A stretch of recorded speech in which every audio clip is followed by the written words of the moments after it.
স্বপ্নধরা স্বাধীন সংলাপে সবাইকে স্বাগত। সহযোগিতায় আলোক হেলথ কেয়ার অ্যান্ড হাসপাতাল। রাজনীতি নিয়ে কথা বলবো এবং এখন যদি রাজনীতি বলি সবচেয়ে বড় আলোচনা বিষয় নির্বাচন। ফেব্রুয়ারিতে নির্বাচন হচ্ছে, প্রধান উপদেষ্টা এমন ঘোষণা দিয়েছেন। কিন্তু এই ঘোষণার পরেও নির্বাচন নিয়ে কেন যেন কোনো সংশয় কাটছে না। এখনও রাজনীতিবিদরা যখন কথা বলেন, কেউ বলেন যে আসলে সংশয়ের কিছু নাই, নির্বাচন হবেই, ভয় পাওয়ার কিছু নাই।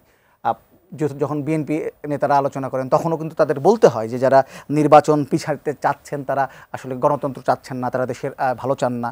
আবার অন্যান্য রাজনৈতিক দলগুলো যারা আছে তারাও কিন্তু অনেকে এই নির্বাচন, জুলাই সনদ, পিআর পদ্ধতি সব কিছু মিলিয়ে তার যে ধরনের বক্তব্য দিচ্ছেন, সব কিছু মিলিয়ে সাধারণ মানুষের মধ্যে একদম আশঙ্কা যে নির্বাচন কি শেষ পর্যন্ত হচ্ছে, শান্তিপূর্ণভাবে হচ্ছে।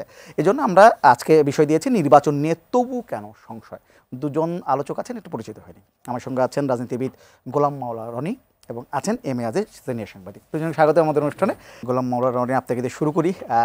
রাষ্ট্রপতি যেটা একটা ছিল, রাষ্ট্রপতির ছবি, বিভিন্ন দূতাবাস থেকে রাষ্ট্রপতির ছবি নামানো নিয়ে সারাদিনে আলোচনা হয়েছে এবং পররাষ্ট্র মন্ত্রণালয় নিশ্চিত করেছে বিদেশে বাংলাদেশের দূতাবাসগুলো থেকে রাষ্ট্রপতির ছবি নামানোর নির্দেশনা দেওয়া হয়েছে। অফিস অর্ডার না দিলেও পররাষ্ট্র মন্ত্রণালয় থেকে টেলিফোনে মৌখিকভাবে মিশনগুলোকে এই নির্দেশ দেওয়া হয়েছে। এই বিষয়টা আপনি কীভাবে দেখছেন? প্রথমে যেটা আমি মিলাতে পারছি না যে এই সময়টাতে এই কাজটি কেন করার দরকার ছিল। আমরা একেবারে গত বছর থেকে যেটা স্বাভাবিকভাবে ধরে নিয়েছিলাম যে যেহেতু একটা বিপ্লবী সরকার, গণঅভ্যুত্থানের সরকার এসছে, তো সেক্ষেত্রে সাবেক সরকারের সবাই পাইকারি হারে বাদ পড়বেন। তো সেক্ষেত্রে রাষ্ট্রপতি শাহাবুদ্দিন চুপ্পু সাহেবকে যদি গত বছর আগস্ট মাসেই বাদ দেওয়া হতো, বাংলাদেশে একটা ট্রু শব্দ হতো না। তো তখন তাকে কেন বাদ দেওয়া হলো না আমার মাথায় ঢুকছে না। আবার কেন তাকে এতদিন রেখে দেওয়া হলো, আমি এটার কোনো হিসাব মিলাতে পারছি না। মাঝে মধ্যে দেখি যে নানা রকমের ফন্দি হয়, ফিকির হয়, জিকির হয়। তো কি হয়, গণভবন, বঙ্গভবন আক্রমণ করা হবে, গণভবনের মতো বঙ্গভবন গুড়িয়ে দেওয়া হবে এবং সেখানে যে আছে ফ্যাসিবাদের দোসর তাকে তাড়িয়ে দেওয়া হবে। আবার কোনো অদৃশ্য শক্তি কোথা থেকে আসে, ওখানে আবার কোনো কিছুই হয় না। তো সব মিলিয়ে এই রাষ্ট্রপতিকে নিয়ে, বঙ্গভবনকে নিয়ে যা কিছু হচ্ছে এটা আমি মিলাতে পারছি না। আমি আপনাকে একটা কথা বলি যে আমাদের বঙ্গভবনের ইতিহাস কিন্তু ভালো না। এই বঙ্গভবনে এমন কিছু ঘটনা ঘটেছে পাকিস্তান জামানাতে, ব্রিটিশ জামানাতে, এবং একটা সময় এটা তো নবাবদের হিরাজিল প্রাসাদ ছিল। এখানে কত নারীর আর্তচিৎকার, কত বাইজির কান্না, কত নুপুরের মানে ঝংকার এখানে আছে। তো এই বিষয়গুলো চিন্তা করতে হবে। এটা নিয়ে আসলে খুব স্পর্শকাতর একটা জায়গা। অতি প্রাকৃত অনেকগুলো বিষয় থাকে, এই প্রাকৃত বিষয়গুলো নিয়ে যত কম নাড়াচাড়া করা যায় তত ভালো। আমি আমার ব্যক্তিগত জীবনে যেটা শিখেছি সেটা হলো, মানুষ যখন খুব খারাপ অবস্থায় থাকে অর্থনৈতিকভাবে, সামাজিকভাবে, কিংবা ধরুন কারো শরীর আইসিইউতে আছে, তখন সেখানে বেসিক কাজগুলো করতে হয়। বেসিক কাজের বাইরে একেবারে যেগুলো না হলেই নয় সেই কাজগুলো করতে হয়। 15 বছরের একটা শাসন চলে যাওয়ার পর তাদের যে অর্থনীতি, তাদের যে রাজনীতি, তাদের যে শক্তিমত্তা, তাদের যে আন্ডারওয়ার্ল্ড, তাদের যে ব্যাংকিং, সব কিছু কিন্তু তছনছ হয়ে গেছে। তো সেই জায়গাটাতে মূলত একটা সরকারকে যদি আইনশৃঙ্খলা রক্ষা করতে হয়, মানুষের মনে বিশ্বাস স্থাপন করতে হয়, সব কিছু যদি রিকভারি বলতে যেটা বোঝায় তা করতে হয়, তাহলে তাকে একেবারে যে কাজগুলো না হলেই নয় সেই কাজগুলো তাদের করা উচিত ছিল। কিন্তু গত 1 বছরে দুর্ভাগ্যজনক হলেও সত্যি, বাংলাদেশে যেখানে রাস্তায় কোনো মানুষ নিরাপদ নয়, যেখানে দ্রব্যমূল্য নিয়ন্ত্রণ করা যাচ্ছে না, যেখানে ব্যাংকিং ব্যবস্থাটা এখনও দাঁড়ায়নি, গত 1 বছরে নতুন কোনো বিনিয়োগ হয়নি, যারা পুরনো বড় বড় শিল্প প্রতিষ্ঠান রয়েছে অনেক বন্ধ হয়ে গেছে এবং অনেকে ধুক ধুক করে মরছে। তো সেখানে আমাদের সরকার প্রধান যারা লোকজন আছেন তারা পুরস্কার আনার জন্য দৌড়াদৌড়ি করছেন। বিদেশে যেখানে যাচ্ছেন সেখানেই তার একটা ইউনিভার্সিটিতে বক্তব্য দেওয়া লাগবে আর একটা করে ডক্টরেট ডিগ্রি লাগবে। এটা একেবারে শেখ হাসিনারও ঠিক সেম অভ্যাসটা ছিল।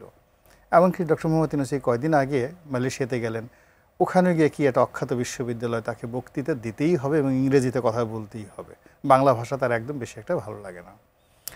আবার ওনার যে কর্তা ব্যক্তি যাদেরকে নিয়েছেন এরা নিজেদের দায়িত্ব পালন করতে পারছে না, কিন্তু ওই ইসের পরিবেশ ঠিক করতে হবে, কি যেন বলে, আপনার সেন্ট মার্টিন দ্বীপের তাদের পরিবেশ ঠিক করতে হবে। এটা না করলে তাদের খাবার হজম হবে না। যেখানে মানুষ খেতে পারছে না সেখানে পরিবেশ নেই। এখানে ভোলাগঞ্জের পাথর ঠিক রাখতে পারছে না, এখন সেই পাথর চুরি নিয়ে তাদেরকে কোনো কথাবার্তা বলা যাচ্ছে না। তো এখানে মূল ব্যাপারটা হলো যে বেসিক যে কাজগুলো আছে সেই বেসিক কাজগুলো বাদ দিয়ে কেউ সংস্কার নিয়ে, কেউ ঐক্যমত্য নিয়ে, কেউ সংবিধান সংশোধন নিয়ে, কেউ শেখ হাসিনাকে ধরে আনো, কেউ মানে যাকে বলা হয় আজকে ওকে ধরো, কালকে ওটা ধরো, পরশু দিন এটা করো, মানে আননেসেসারি, যেটাকে আমরা আঞ্চলিক ভাষায় ফালতু বলি।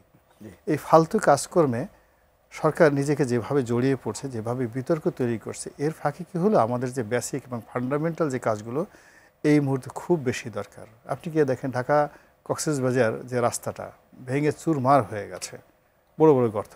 ঢাকা সিলেট হাইওয়েতে গিয়ে দেখেন, ঢাকা চট্টগ্রাম হাইওয়েতে গিয়ে দেখেন, মানে এগুলো রিপেয়ার করতে খুব বেশি টাকার দরকার হয় না।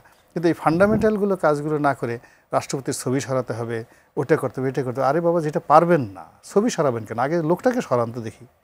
আপনি একজন লোকের সাথে পারতেছেন না, তার ছায়ার সাথে নাচানাচি করতেছেন, পারলে বাপের বেটার মতো ওই লোকটাকে ওখান থেকে তাড়িয়ে দেন। যে এই বিষয়ে আসবে, আমি ইমেজ আপনার কাছে এটা মন্তব্য জানতে চাইব। গোলাম মানোয়ার রনি যেমন বলছিলেন যে আসলে তিনি এই সময় কেন এই সিদ্ধান্তটি নেওয়া হলো তিনি বুঝতে পারছেন না। আপনি কি বুঝতে পারছেন যে এই সময় সে কেন রাষ্ট্রপতির ছবি দূতাবাস থেকে নামানোর নির্দেশনা দেওয়া হলো? ধন্যবাদ আপনাকে। প্রথম কথা হচ্ছে এই ছবিটা টেলিফোনে নামানো এটা আইনত বৈধ কিনা? এটা তো বৈধ না, এটা তো সরকারি সিদ্ধান্ত ছিল। সংবিধানে যুক্ত ছিল কিনা আমি জানি না, যুক্ত থাকতে পারে, তিনজনের ছবি। হ্যাঁ, তো আপনি টেলিফোনের ছবি আপনি প্রজ্ঞাপন, কারণ দেখায় প্রজ্ঞাপন জারি করতেন, আইন করতেন। আর প্রধান আমার কথা রাষ্ট্রপতিকে তো রেখেছেন, তো রাষ্ট্রপতিকে সরিয়ে দিলেই তো ছবি সরিয়ে যেত, সেটা তো রেখে দিচ্ছেন। এখানে মনে হয় যে এই রাষ্ট্রপতির কাছে এই সরকার তো ওত নিয়েছে সংবিধান সমুন্নত রাখার জন্য, তাকে সরাতে পারছে না। অর্থাৎ 106 অনুচ্ছেদে এই রাষ্ট্রপতি বৈধতাও নিয়েছে, যদিও এ নিয়ে প্রশ্ন আছে। কারণ প্রধান বিচারপতি, আরও বিচারপতি অ্যাপিলেট ডিভিশনের, তাকে তো পরে যখন সেনানিবাসের তালিকা দেওয়া হয় সেখানে ছিল। তাহলে এটা কার কাছে কে স্বীকৃতি দিল, এই প্রশ্ন থেকেই যায়। তবুও রাষ্ট্রপতি বলেছে যে সে 106 অনুচ্ছেদ অনুযায়ী সুপ্রিম কোর্টের মতামত নিয়েছে, আমরা বিশ্বাস করেছি। কিন্তু এটা তো সাংবিধানিক, ওই অর্থে সাংবিধানিক অর্থবতী সরকার। হ্যাঁ, এটা তো সংবিধান সংস্কার করারও ম্যান্ডেট নেই। এর ছবি নামা, এর ছবি দেয়, এর ছবি এই করে, এই ডিসিশন নেয়, সংস্কার করে, এগুলোর ম্যান্ডেটটা কোথায় পেল? এই প্রশ্ন কিন্তু থাকেই। তারপরে আমি বলবো সব কাজেরই রনি ভাই যেটা বললেন, এই মুহূর্তে এতদিন পরে তার ছবি নামায় কি হলো? মানুষটা তো রয়ে গেছে, পথটা রয়ে গেছে, ছবি নামানো তার লাভটা কি? যদি একটা হিসাব আছে যে 5ই আগস্টের পরে বাংলাদেশের 82টি মিশনের মধ্যে 60টি থেকেই ইতিমধ্যেই ছবি নামানো হয়ে গেছিল। না, সেটা নামানো হয়েছে, ধরেন ওখানে ধরেন এমন হতে পারে যে সে আওয়ামী লীগের প্রতি বিরাগ ভাজন রাষ্ট্রদূত আছে, সে নামায় দিছে। এটা তার অনেক জায়গায় তো এরকম উঠানো নামানো, অমুকটা ভাঙা, অমুকটা তোলা, অমুকটা চাকরি খাওয়া, অমুক ফেসিবাদের দোসর, চাকরি নাই, এগুলো তো ঘটতেছে। তো বিদেশে কেন ঘটবে না? ঘটছে, এরকম ঘটছে। কিন্তু আমার কথা সরকারিভাবে টেলিফোনে কি করে ছবি নামে, এটা হলো আমার বক্তব্য। এটা কোন আইন, কোন আইন? এই জন্য এটা কিন্তু বিতর্ক থাকবে, এটা একটা উদাহরণ হিসেবে থাকবে। আমি বলবো এটা সঠিক হয় নাই, মোটেই সঠিক হয় নাই। আপনি দেখেন এখন যে অবস্থা, রনি ভাই যেগুলি বলল, আমাদের দেশে কিন্তু খুব খারাপ অবস্থা, অর্থনীতি অচল, বিনিয়োগ নাই। আপনার IMF-এর সব শর্ত পূরণ করে লোন নিয়েছে, যার ফলে বাজার হু হু করে বেড়ে গেছে। মধ্যবিত্ত নিম্ন মধ্যবিত্তে আসছে, নিম্ন মধ্যবিত্ত গরিবে চলে গেছে, 30 লাখ লোক দরিদ্র হয়ে গেছে। বিশ্বব্যাংক প্রকাশ করছে আগামী বছর 3.3% GDP গ্রোথ হবে। এই বাংলাদেশের স্বাধীনতা থেকে শুরু করে 71 সাল থেকে আজ পর্যন্ত এটা নেই। 19-20 অর্থ বছরে করোনাকালে এটা তখনও ছিল 3.75% GDP গ্রোথ। তো দেশের অর্থনীতি তো মোটেই ভালো নয়। এই ছবি নামায় একই লাভ? আমি তো বলি না। অর্থনীতি নাই, আইন শৃঙ্খলা বাহিনী ঠিক নাই, প্রশাসন ঠিক নাই, সামনে নির্বাচনের ঘোষণা দিচ্ছে, সে নির্বাচন করতে পারবে কি না, কাক দিয়ে করবে, এগুলো ঠিক নাই। ছবি নামানো এই অকারণ উৎপীড়নটা কেন? এর ভিতরে কি আছে? এটা তো আমার কাছে বোধগম্য নয়। জি, এমএজি সাহেব বলছিলেন একটা তার বক্তব্যের মধ্যে যে সামনে নির্বাচনে ঘোষণা দিয়েছেন সেটি ঠিকভাবে করতে পারবেন কিনা তিনি সংশয়, এক ধরনের সংশয় প্রকাশ করলেন। আপনার কাছে কি এটা নিয়ে কোনো সংশয় আছে? মানে আমার কাছে এই প্রশ্নটাই অবান্তর মনে হচ্ছে যে একটা নির্বাচন হওয়ার জন্য যে ধরনের আপনি যদি 10টা এলিমেন্ট ধরেন, একেবারে ইম্পর্টেন্ট এলিমেন্ট যেগুলো হতেই হবে, এগুলো না থাকলে নির্বাচন হবে না, এরকম 10টা যে একেবারে মাস্টারপিস টার্মস অ্যান্ড কন্ডিশন, এগুলো না থাকলে নির্বাচন হবে না, এরকম 10টার একটাও তো আমি উপস্থিত দেখছি না। প্রথমত যারা প্রার্থী, নির্বাচনের প্রার্থী হবেন, তো এরকম একজন প্রার্থী খুব কনফিডেন্টলি জামাত প্রার্থী ঘোষণা করছে, বিভিন্ন লোক প্রার্থী ঘোষণা করছে, মানে তারা এলাকাতে নর্মালি একটা নির্বাচনের 6-7 মাস আগে যে ধরনের একটা জনসংযোগ থাকে, লিফলেট থাকে, পোস্টার থাকে, পারস্পরিক প্রতিযোগিতা থাকে, চায়ের দোকানে আড্ডা থাকে, একটা জাতীয় নির্বাচন উপলক্ষে যে ধরনের আনন্দ মুখরতা থাকে, তার কোনো কিছুই কোথাও নেই, কোথাও নেই। এক। 2 নম্বর হলো যে একটা নির্বাচনে একজন প্রার্থী যারা জনপ্রিয়, সত্যিকার অর্থে জনপ্রিয়, তারা কেউ এলাকাতে এই সময়টাতে যাবে এবং নিরাপদে ফিরে আসবে এই ধরনের কোনো নিশ্চয়তা তাদের নেই। অন্যদিকে দেখুন বড় বড় যে রাজনৈতিক দলগুলো রয়েছে, এখন তারা প্রার্থী ঘোষণা করে দিয়েছে, হয়তো জামাত একজনকে ঘোষণা করে দিয়েছে, সে ঢাকাতে বসে তালিকা দিচ্ছে, কিন্তু এলাকাতে কিন্তু ওই প্রার্থীর যে মুভমেন্ট, ওটা বিএনপির যদি শক্তি থাকে তারা সেখানে বিএনপির লোকজন লাফালাফি করছে, জামাতের যেখানে শক্তি আছে সেখানে জামাত লাফালাফি করছে, মূলত এই দুটো দলই। তো এখানে আসলে নির্বাচনের যে পরিবেশ এখানে জমছে না। আর সর্বোপরি মানে একটা নির্বাচন করে সরকার গঠন করবে, সরকার গঠন করার পরে কে প্রধানমন্ত্রী হবে, কি হবে না হবে, বিভিন্ন লোক বিভিন্ন কথাবার্তা বলছে, কিন্তু পাবলিক আসলে ওই জিনিসগুলো একসেপ্ট করতে চাচ্ছে না। মানে রাষ্ট্রপতি হিসেবে যেমন বলা হচ্ছে সুপ্পু সাহেব চলে যাবে, বিভিন্ন লোকের রাষ্ট্রপতির পোর্ট্রেট তুলে ধরা হচ্ছে, কিন্তু যাদের পোর্ট্রেট তুলে ধরা হচ্ছে আসলে তাদেরকে রাষ্ট্রপতি মনে হচ্ছে না, মনে হচ্ছে কারো প্রতি, মানে তাদের স্ত্রীদের প্রতি মনে হচ্ছে। কিন্তু রাষ্ট্রপতির যেটা পোর্ট্রেট পেপার প্রতি করছে যে সুপ্পু সাহেবের বিকল্প। আবার বিভিন্ন দলের যারা মনে করেন যে তারেক রহমান সাহেবকে প্রধানমন্ত্রী হিসেবে বিএনপি ঘোষণা করছে, এখন বিএনপি যারা প্রতিপক্ষ তারা তারেক রহমানকে বেইজ্জতি করার জন্য এমন সব ট্যাগ, এমন সব কথাবার্তা মানে জুড়ে দেওয়া হচ্ছে যাতে করে একটা প্রধানমন্ত্রীর যে সম্মান, মান, মর্যাদাটা ওই জায়গাতে থাকে না। কিন্তু আমাদের দেশে কী হলো, ইতিপূর্বে যারা প্রধানমন্ত্রী হয়েছেন, রাষ্ট্রপতি হয়েছেন, ওই জায়গাগুলোতে আসলে কেউ সাধারণত আঘাত করেনি। কিন্তু এবার কি হলো, এবার জামাতের আমিরকে নিয়ে বিএনপির যারা লোকজন আছে তারা খুব অকথ্য ভাষায় গালাগাল করছে। তারেক রহমান সাহেবকে যে কাজগুলো করতে চাচ্ছে জামাতের লোকজন, একই কাজ জামাতের আমিরকে, বুড়া মানুষ, তাকেও ছাড় দিচ্ছে না, বলে আমরাও তোমাকে এই সেম কাজ করব। এবং ওরা বিশ্ববিদ্যালয় করেছে, ওরা এখন রাজপথে এই কাজগুলো করছে। এখন চিন্তা করেন যে প্রত্যেকটা মানুষ যার যার অবস্থানে বসে তারা এই যে রাজনীতির যে অশ্লীলতা, অশ্রাব্যতা বা কওমে লুতের যে অবস্থা, কওমে লুতের যে সমকামিতার যে অবস্থা ছিল, এটা এখন বাংলাদেশে একটা জাতীয় স্লোগানে পরিণত হয়েছে, কিছু হইলেই ওটা করো, কিছু হইলেই ওটা করো। এটা নির্বাচনের লক্ষণ না। নির্বাচন মিনস আমি ইলেকশন করব, আমি নেতা নির্বাচন করব। নেতা মানে কি? নেতা মানে আমার লিডার, আমি তাকে মাথায় করে রাখবো, আমার মাথার তাজ। নেতা তো কখনো জুতো হয় না। কিন্তু এখন আমি যাকে নেতা মানবো, সারা বাংলাদেশে 18 কোটি মানুষের যিনি প্রধানমন্ত্রী হবেন, আমি এখন তাকে ধরে ধরে বেইজ্জতি করতেছি, তাকে ধরে ধরে বিভিন্ন কথাবার্তা বলছি। এই যে লক্ষণগুলো, এই লক্ষণগুলো একটা নির্বাচনের পরিবেশ না। এই লক্ষণগুলো একটা অসুস্থ মন মানসিকতা, একটা অসভ্যতা এবং একটা গজবের আলামত। আমরা সেই গজবের দিকে মনে হয়ে যাচ্ছি সবাই। এই মাঝে আপনি নিশ্চয়ই গতকাল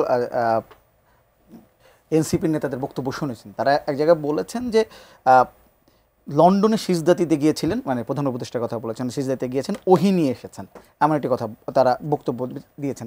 মানে তারা কিন্তু এক সময় প্রধান উপদেষ্টা, যদি এনসিপি নেতাদের প্রধান উপদেষ্টা খুবই কাছাকাছির তারা ছিলেন, তারা এই ধরনের বক্তব্য কেন দিচ্ছেন? এটা শিষ্টাচার বিবর্তিত কথা, এটা কথা বলা যায় না। রাজনৈতিক নেতা তারা এখন ছাত্র নাই, যেসব কথা বলতে পারে না। ইলেকশন হতে দেব না, পাটোয়ারি সাহেব বলেছেন। এবার এই কথা বলেন যে সেজদা দিয়েছে, এগুলো কি ভাষা? এগুলো রাজনৈতিক ভাষা? এই জন্যই কিন্তু 52 সাল থেকে 24 সালের সব আন্দোলনের নেতৃত্ব দিয়েছে ছাত্ররা। এই ছাত্রদের যারা নেতৃত্ব দিয়েছে তাদের মাথার তাজ মনে করত। এবং এরা এইসব কারণে, এছাড়াও তো অনেক ধরনের বিতর্কে জড়িয়ে গেছে। সরকারের অংশ হয়েছে, কমিশনের সরকার প্রত্যেকটা মিনিস্ট্রি বসিয়ে দিয়েছে, তারা অনেক বিতর্কিত হয়ে গেছে। এবং আমার ধারণা ডক্টর ইউনূস সাহেব তাদেরকে ব্যবহার করে, পার্টি করিয়ে এবং মিনিস্ট্রিতে বসিয়ে দিয়ে, তারপরে আপনার কমিশনগুলোতে বসিয়ে দিয়ে ছাত্রদের ভাবমূর্তি এমনভাবে নষ্ট করছে, আগামী এই জেনারেশন আপনার সহ যারা দেখলাম এই ছাত্র আন্দোলনের চেহারা, আর ছাত্রদের উপরে আপনার আস্থা রাখবে না। ছাত্র আন্দোলনটা আমাদের দেশে ছিল আন্দোলনের মুখ্য শক্তি, এই শক্তিটা একদম গৌণ শক্তি হয়ে গেল। দ্বিতীয়টা হলো যে ধরেন নির্বাচন নিয়ে শঙ্কা। আমি বলি, রনি ভাই একদিকে বলছে, আমি আরেক দিকে বলি। ডক্টর মোহাম্মদ ইউনূস যেটা বললো সেজদা দিয়ে আসছে লন্ডনে, ওই সময় কিন্তু যদি কিন্তু ছিল নির্বাচন অত সময় হবে তবে যদি সংস্কার এবং বিচারের অগ্রগতি মানে এক্সপেক্টেড অগ্রগতি হয়। এবারে কিন্তু ওই আপনার খেয়াল করে দেখেন যে সিঙ্গাপুর ভিত্তিক টেলিভিশন সিএনএ তাকে বলেছে যে সংস্কার এবং বিচারের যদি অগ্রগতি না হয় নির্বাচন হলে আগের সময় ফিরে যাবে। তাহলে ব্যাপারটা কিন্তু আবার শর্তের জায়গায় আসলো। এক, দুই হলো আপনি এনসিপির নেতারা যুক্তরাষ্ট্রের রাষ্ট্রদূতের সাথে দেখা করছে কেন? আমরা জানলাম না কেন? তারা তো এখন নেতা, কি আলোচনা করছে বলবে না? ব্রিফিং দিবে না? দিছে? দেয় নাই। তার চেয়েও ভয়ঙ্কর ঐক্যমত্য কমিশন, তারা যা যুক্তরাষ্ট্রের আপনার রাষ্ট্রদূতের সাথে দেখা করছে। এমন তো শোনা যাচ্ছে যে লন্ডনে আমেরিকার রাষ্ট্রদূত তারেক রহমানের সাথে দেখা করেছেন। সেটা আলাদা কথা, সে তো পার্টির ভারপ্রাপ্ত চেয়ারম্যান আমাদের দেশের, তারা তো সব পার্টিকে নিয়ে ডাকতেছে। আমেরিকার রাষ্ট্রদূতের সাথে প্রোটোকলেও যায় না। ঐক্যমত্য কমিশন কি এত ছোট নাকি? এটা কি অ্যাসিস্ট্যান্ট সেক্রেটারি নাকি? সে তো হয়তো আমেরিকার বা যে কোনো দেশের ডেপুটি সেক্রেটারি, তার সাথে ঐক্যমত্য কমিশনের ভাইস প্রেসিডেন্ট যায়। তিনি ব্যক্তিগতভাবে একজন প্রফেসর এবং তিনি যুক্তরাষ্ট্রের নাগরিক।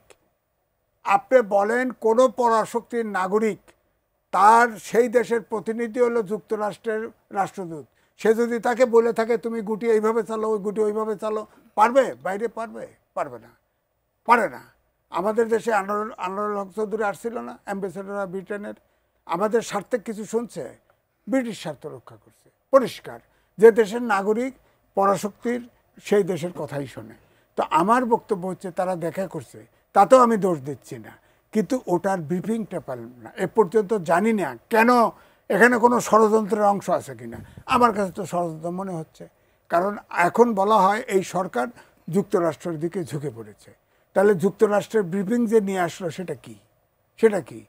এই জন্যে কি কয়েকটি দল যেগুলো ঐক্যমত্য কমিশনের বৈঠকে যেটা এজেন্ডাভুক্ত ছিল না, পিআর সিস্টেম, এইটা নিয়ে এখন গণপরিষদ, জুনাই শরীয়ত ইত্যাদি ইত্যাদি শর্ত দিয়ে বলতেছে এগুলো না দাবলে এবং গণপরিষদ আইনি ভিত্তি না দিলে আমরা নির্বাচনে যাব না। তাহলে আইনি ভিত্তি কেমনে দিবে?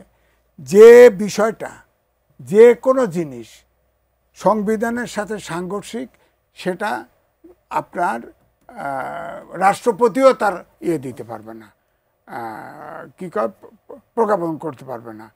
ওটার জন্য সংসদ অধিবেশনই লাগবে, নির্বাচন ছাড়া কোনো বিকল্প নেই। তার পিআর সিস্টেমে এদেশের জনগণের মত নিচ্ছে, বলেন এটা জনগণ রেডি? ব্যক্তিগতভাবে আমার কথা বলেন, আমি পিআর সিস্টেমকে এভাবে দেখি, পিআর সিস্টেম স্বাধীনতা সার্বভৌমত্বের বিরুদ্ধে থ্রেট। কারণ হচ্ছে দেখেন, পিআর সিস্টেম মানে দুটো বেনিফিট, একটা হলো যে সরকারে থাকবে তার লাগাম টেনে ধরো, আর হলো গুড়া পার্টিগুলোর প্রতিনিধিত্ব যাইতে পারে। এছাড়া তো আমি কোনো বেনিফিট। আর পিআর সিস্টেম নিয়ে আলোচনা আসবো আমরা, একটা দুজন দর্শক আছে ফোনটা নিয়ে আবার আসবে। হ্যালো, আসসালামু আলাইকুম। ওয়ালাইকুম সালাম, আপনার নামটি বলে প্রশ্নটি করেন। আমি আব্দুল হক মন্ডল রাজবাড়ী থেকে বলছিলাম। জি হক সাহেব বলেন। আমার প্রশ্ন যে এই সরকার যার প্রত্যেকটি উপদেষ্টার 1 বছরের মধ্যে হিসাব দেওয়ার কথা, তাদের হিসাব এখনো কিন্তু দেওয়া হয় নাই। সেই সরকার যে আবার নির্বাচন করবে এটা আমার মনে হচ্ছে না। জি জি, আপনারা কি বলেন? জি আপনার প্রশ্ন, আরেকজন আছেন। হ্যালো, সালাম আলাইকুম। ওয়ালাইকুম সালাম, আপনার নামটি বলে প্রশ্নটি করেন। আমি পিন্টু দুয়ারি, পটুয়াখালী থেকে বলছি। পিন্টু সাহেব বলেন। আমার প্রশ্ন হচ্ছে, প্রধান উপদেষ্টা বিদেশি এক মিডিয়াকে সাক্ষাৎকারে বলেছেন যে বিচার ও সংস্কার ছাড়া নির্বাচন করলে পুরান ব্যবস্থা ফিরে আসবে। ঠিক আছে, তিনি আরো একটা মিডিয়াকে বলছে যে নির্বাচন যদি সবার কাছে গ্রহণযোগ্য না হয় তাহলে সে নির্বাচন করে লাভ কি? তো আমার প্রশ্ন হচ্ছে দুজন অতিথির কাছে, যে প্রথম প্রশ্ন যে প্রধান উপদেষ্টার কি নির্বাচন নিয়ে সংশয় আছে কিনা, এটা হচ্ছে আমার প্রথম প্রশ্ন। আর দ্বিতীয় প্রশ্ন হচ্ছে যে 1/11 আগে নির্বাচনের ট্রেন কিন্তু ছেড়ে গিয়েছিল, তো সেই ট্রেন কিন্তু মাঝপথে থেমে গিয়েছিল। এবারও কি ট্রেন মাঝপথে থেমে যাবে কিনা নির্বাচন? ধন্যবাদ। গোলাম মাওলানা রনি, আপনার কাছে একটু জানতে চাই, আজিজ ভাইয়ের কাছে জানতে চেয়েছিলাম, নাগরিক পার্টির সঙ্গে সরকারের তো এক ধরনের বন্ধুত্ব আমরা দেখেছি, তাদের সঙ্গে সখ্যতা আমরা দেখেছি। প্রধান উপদেষ্টা নিজেই এই কথা বলেছেন, তিনি স্টুডেন্টে পছন্দ করেন। কিন্তু আজকে এই যে গতকাল যে বক্তব্যটা দিলেন যে লন্ডনে সিজদাতে গিয়েছিলেন, ওহি নিয়ে এসেছেন, এই ধরনের বক্তব্য যখন তাকে নিয়ে এই শিক্ষার্থীদের সংগঠনটা দিচ্ছে, তখন আসলে আপনার কি মনে হয় সেটা নিয়ে? আমি প্রথমত জিনিসটা বুঝতেছে যে এই যুগে যারা আসছে, আপনি চিন্তা করেন যে তাসনিম যারা, ডক্টর তাসনিম যারা, she is world class intellectual. Hasnat Abdullah ইংরেজির ছাত্র, এবং এরা সবাই লেখাপড়া জানা। নাসিরুদ্দিন পাটোয়ারি, এদের লেখাপড়া জ্ঞান গরিমা নিয়ে কোনো রকম সন্দেহ কেউ করতে পারবে না যারা লেখাপড়া জানে না। ফলে তারা সেজদা, ওহি, এই জিনিসগুলো যে বলেছেন, ইচ্ছা করে কথাগুলো বলেছেন। তারা যেটার অর্থ না বুঝে বলেননি। এর কারণ হলো তারেক রহমান সাহেবকে এবং ডক্টর মোহাম্মদ ইউনূসকে খেপিয়ে তোলার জন্য, দুজনের মধ্যে বিভেদ তৈরি করার জন্য, অথবা দুজনের মধ্যে যে কোনো তাদের একটা মাস্টার প্ল্যান আছে। আপনি বোঝার চেষ্টা করুন, যদি আপনি মুসলিম হন তাহলে আপনি সেজদা দেন কাকে? আল্লাহ রাব্বুল আলামিনকে। আর সেক্ষেত্রে যদি তারেক রহমানকে কেউ সেজদা দিয়ে থাকে, তাহলে তাকে আপনি আল্লাহ মানছেন, রব মানছেন। ইসলাম ধর্ম অনুযায়ী এর চেয়ে তো শিরক আর হতে পারে না। আবার ওহি যদি আপনি ধরেন, শব্দটা ওহি ধরেন, তো ওহি পাঠায় আল্লাহ, গ্রহণ করে কে? জিব্রাইলের মাধ্যমে গ্রহণ করে নবী। তাহলে এখানে আমাদের তাদের বক্তব্য অনুযায়ী এই ওহি ডক্টর মোহাম্মদ ইউনূস নবী। তাহলে নবী ডক্টর মোহাম্মদ ইউনূস, আর আল্লাহ হলেন তারেক রহমান সাহেব। তাহলে জিব্রাইলকে, কারণ সরাসরি তো আল্লাহর কাছ থেকে কেউ ওহি পায় না, মধ্যে তো সবসময় জিব্রাইল থাকে। ফলে এই যে এ যুগের যারা শিক্ষিত ছেলে মেয়ে যারা রয়েছেন এবং top of the level, Dhaka বিশ্ববিদ্যালয়ের সবচেয়ে মেধাবী, তারা এই শব্দের অর্থ না বুঝে বলছেন, এবং তাদের সঙ্গে জামাতের যে সখ্যতা, তারা তো ইসলামের ব্যাপারে আমার চেয়ে আরও বেশি জানেন। সেকেন্ডলি ধরেন ইসলাম না, আপনি অন্য ধর্মাবলম্বী, তো সেক্ষেত্রে আপনি হিন্দু যদি হন, তাহলে আপনি যদি সেজদা দেন, তাহলে আপনি কি হবেন? ভীম হবেন, শিব হবেন যাকে সেজদা দেওয়া হচ্ছে, আর আপনি হবেন নর্মাল একজন হিন্দু ধর্মাবলম্বী। আর আপনি মাথা নোয়াচ্ছেন কার কাছে? দেবতার কাছে। সেই দেবতাকে অসুর হতে পারে, রাক্ষস হতে পারে, সেই দেবতা শিব হতে পারে, নারদ হতে পারে, অনেক কিছু। আর আপনি যদি আগের যুগের আল্লাহ রাসূলের যুগের আয়ামে জাহিলিয়াতে চলে যান, তাহলে সেই আয়ামে জাহিলিয়াতের যুগে যারা সেজদা দিত, কাকে দিত? লাত, মানাত, উজ্জা, তিনজন মহিলা। এখন সেই তারেক রহমান সাহেবকে সেই লাত, মানাত, উজ্জা, অথবা ফেরাউনের জমানাতে, মুসা নবীর জমানাতে সে হঠাৎ করে আল্লাহ ঘোষণা করে ফেললো রামসিস দ্য সেকেন্ড। তার সামনে তার যারা জনগণ, সেই জনগণ তার সামনে সেজদা দিল, আর সে বলল আমি তোমাদের রব, আমি তোমাদের খোদা। তো এই যে দেখেন একটা সেজদা নিয়ে যে কথাবার্তা হচ্ছে, এই কথাগুলোর ব্যাখ্যা যেটা বললাম সেটা এদেশের আলেমুল্লামারা জানেন, কিন্তু দেখেন একজন কিন্তু টু শব্দ করেনি, একজনও টু শব্দ করেননি। এদেশের হিন্দুরা জানেন, তারাও টু শব্দ করেননি। এদেশের রাজনীতিবিদ তারাও জানেন, তারাও কেউ টু শব্দ করেননি। এবং আমরা যে বোবা হয়ে গেছি, আমরা সেই বোবা হয়ে যাওয়ার পরেও যারা এই কথাগুলো বলেছেন, তারা কিন্তু এই কথাগুলো বুঝে শুনে এই কথাগুলো বলেছেন। ওদের মধ্যে টু শব্দ করছে না ভয়ে, আতঙ্কে, অথবা না বুঝে কিসে কী দরকার এগুলো বলার, ইত্যাদি ইত্যাদি মূল ব্যাপার। যদি যাকে বলার তারেক রহমান সাহেবকে এইভাবে বললো, তারেক রহমান সাহেব যদি কথা না বলে, তাহলে অন্য যারা আলেমুল্লামারা তাদেরকে দায় ঠেকছে। তারেক রহমান সাহেব তো বলতে পারতেন যে, বা তার দলের যারা লোকজন আছেন যে এত বড় সাহস, আমাকে এই কথা বলা হলে এটা তো শিরক, এইভাবে বলা ঠিক না, এটা তো তারেক রহমান সাহেব এবং তার দলের দায়িত্ব কর্তব্য। এখন তার দলের যারা দায়িত্ব কর্তব্যরত লোক আছে, তারা নিজেদেরকে যদি রব ভাবেন, আল্লাহ ভাবেন, লাতমানা তুজ্জা ভাবেন, ফেরাউন ভাবেন, আবার যদি ইউনূস সাহেব তাকে নিয়োগ দিয়েছে ছাত্ররা, যদি ইউনূস সাহেব বলতে যাই এত বড় সাহস, তোমরা এই কথা বললা, আমাকে নবীর সঙ্গে তুলনা করলা, আমাকে তুমি একজন সেজদাকারী হিসেবে, চাকর হিসেবে, কৃতদাস হিসেবে তুমি আমাকে বানালে, এত বড় সাহস, আমার একদিন তো তোমার একদিন হালুম, এই কথাটা তুমি বলতে পারতেন না? তার প্রেস সচিব এত কথা বলেন, এই কথাগুলো বলতে পারতেন না? কেন বলছেন না? তো তারা যারা ডাইরেক্টলি এই ঘটনার সাথে জড়িত, তারা বলছেন না। আবার এদিকে দেখেন এই ছেলেরা, তারা তো অন্য কথা, তারা আরও অনেক গুরুত্বপূর্ণ কথা বলছে যে বাংলায় কেউ কখনো বলেনি। এটা শুনলে গা কাটা দিয়ে ওঠে, রোমাঞ্চিত যে আমাদের দেশে এত বীর আছে, এত সাহসী আছে। তারা বলছেন যে ডিজিএফআইয়ের অফিস তারা ঘুরিয়ে দেবে যদি আবার সেখানে কোনো এই আয়নাঘরের সন্ধান হয়। তো ডিজিএফআইকে নিয়ে কথা বলার সাহস আমাদের এই বাংলাদেশে এই যুবকদের ছাড়া ইতিপূর্বে কারোরই হয়নি। এরশাদ জামানাতে তোফাল সাহেবকে ধরে নিয়ে গেছে, আমর সাহেবকে ধরে নিয়ে গেছে, বসায় রাখছে বাইরে বিভিন্ন সময়টাতে, এমনকি শেখ হাসিনার জামানাতে জাতীয় পার্টির এরশাদ সাহেবকে ধরে নিয়ে গেছে ডিজিএফআই। হ্যাঁ, ধরে নিয়ে গেছে। সাহেব আমাকে বলছেন যে আহারে ছেলেগুলো কত ভালো, আমার মারে নাই। আমি জিজ্ঞাসা করিনি আপনাকে মারছে কি মারছে না, কিন্তু সে বলেছে ছেলেগুলো খুব ভালো, আমাকে মারে নাই। তো সেই ডিজিএফআই, হ্যাঁ, সেই ডিজিএফআইকে নিয়ে এই ছেলেরা কথা বলছে। আমি তো মনে করি এদের সাহস শক্তি নেপোলিয়ন বোনাপার্টের চেয়ে কোনো অংশে কম নয়, এদের সাহস শক্তি জুলিয়াস সিজার চেয়ে কম নয়।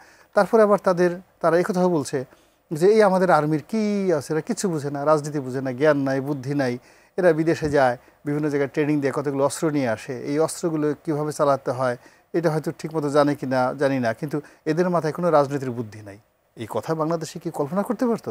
আমরা যেখানে একটা চকিদার দেখলে হার্ট ফিল করি, পুলিশ এসে যদি আমাদের সামনে আজিজ ভাইয়ের জিজ্ঞেস করে আজিজ ভাই আপনার শরীরটা কেমন, সে চিন্তা করবে আল্লাহ কোন কিয়ামত নাজিল হলো আমার উপর। আমরা এখন পর্যন্ত পুলিশ একটা কনস্টেবল রাস্তায় যদি গাড়ি থামায় জিজ্ঞেস করে ভাই আসসালামু আলাইকুম আপনার একটু আইডেন্টি কার্ড একটু দেখান তো, আমার মুহূর্তে মনে হবে যে আল্লাহ বোধহয় কিয়ামত শুরু হয়ে গেল, আমার তো হাত পা কাঁপা শুরু হয়ে যাবে। তো সেখানে এই যে যুবকেরা, বিপ্লবীরা, লাল বিপ্লবীরা, তারা সরাসরি সেনাবাহিনী এবং সেনাবাহিনীর সর্বোত্তম, তারা তো যাকে বলে ওই সেনাপ্রধান, রাষ্ট্রপতি ডক্টর মোহাম্মদ ইউনূস, এদের সবাইকে মানে তারা মনেই করতেছে না কোনো কিছু। তো এই যে সাহস, এই যে শক্তি, এটার একটা ভবিষ্যৎ আছে, একটা টার্গেট আছে। এমনি এমনি আপনি তাদের জ্ঞান বুদ্ধি হারা হয়ে যান, এখনও তাদের যথেষ্ট জ্ঞান আছে, শিক্ষা আছে, ব্যালেন্স আছে। তারা যে কথাগুলো বলছে এর পিছনে একটা সুনির্দিষ্ট কারণ রয়েছে, মাস্টার প্ল্যান আছে, ম্যাটিকুলাস ডিজাইন আছে এবং একটা উদ্দেশ্য আছে। এই সুদ্দেশ্যটা কি? যারা আমার চেয়ে বড় জ্ঞানী রাজনৈতিক দার্শনিক ফরহাদ মাজার সাহেব আছেন, তিনি বলতে পারবেন ভালো। জি, আসবে আপনার কাছে আবার এটি নিয়ে। আমি একটু এই মাঝে আপনার কাছে আসতে চাই। আমি একটু জুলাই সনদ নিয়ে একটু আপনাকে জানতে চাইব, এটি নিয়ে একটা রাজনৈতিক সংকট কি সামনে দেখা দিচ্ছে কিনা? কারণ এই জুলাই সংকট নিয়ে বিএনপি, জামায়াত এবং অন্য যে এনসিপি যদি বলি, তাদের মধ্যে এখন সরাসরি মুখোমুখি একটা অবস্থানের মতো আমরা দেখছি, মতবিরোধ এমন জায়গায় গেছে। এটি নিয়ে কোন সংকটের জায়গায় দেখছেন?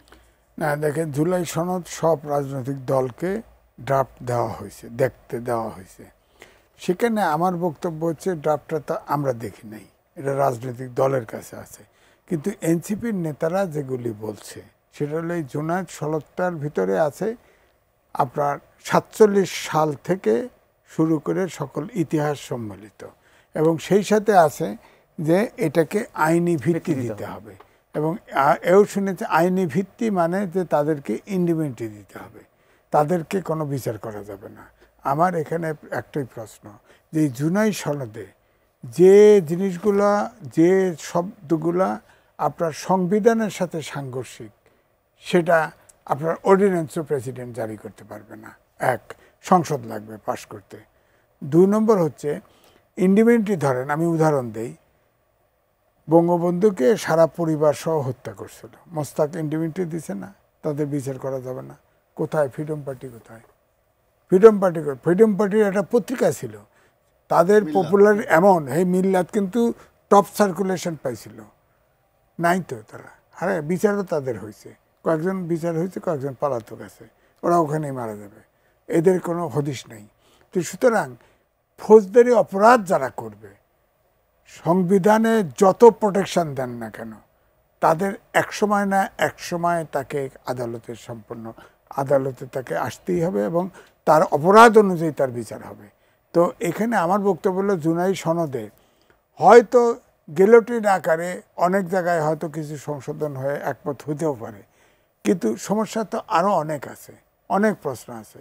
যেমন গণপরিষদ হলে নির্বাচন, এখনো তো নির্বাচন চাচ্ছে, হ্যাঁ নির্বাচন চাচ্ছে, গণপরিষদ নির্বাচন চাচ্ছে, জাতীয় নির্বাচনের আগে। হ্যাঁ, তো এটা তো বিএনপি বা কেউই এটা স্বীকার করবে না। এই জুলাই সনদ নিয়ে কি অন্যান্য রাজনৈতিক দলের সাথে মানে বিএনপি একা হয়ে যাচ্ছে কিনা?